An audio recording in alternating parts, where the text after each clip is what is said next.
have you got any advice for other charities who are kind of in a similar position to yours? I think just don't undervalue yourself as a charity. What we found after Black Lives Matter, but I actually don't think it was necessarily to do with Black Lives Matter. We had kind of a change of leadership during that time, so it's quite hard to know what the difference was. But we've since that have received a huge amount of funding. Not huge amount, but much more so than we ever have had before.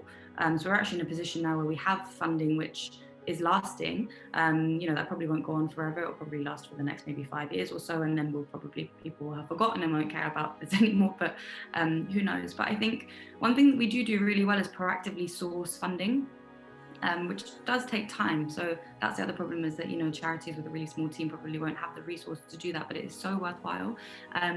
Reaching out to partners that you want to work with, finding funds, and just actually proactively going out to funding organizations and saying we want this amount of money for this.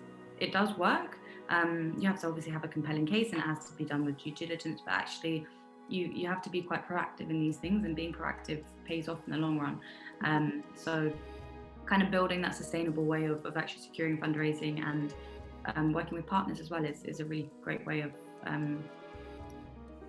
creating work that has lasting, meaningful impact, because if you're working with a big name partner, not only will they have the name, but they'll also have the staff team, and they'll have the resource in-house to, for example, if you want to make a video, they'll be like, oh yeah, we've got like a film site, and we've got like this whole crew, and we've got all this equipment, and that just instantly makes your life a million times easier. And then you get to produce content at least in our case with research, we get to produce content that lasts a lot longer than a report will. Not that the report doesn't last long, but people won't read a whole report, right? Unless you're an academic or someone who is going to take the time to read a really long document. I wouldn't. Don't quote me on that. But it's being able to create the assets that I think many charities don't always have the resource or time to do. It's worthwhile, definitely.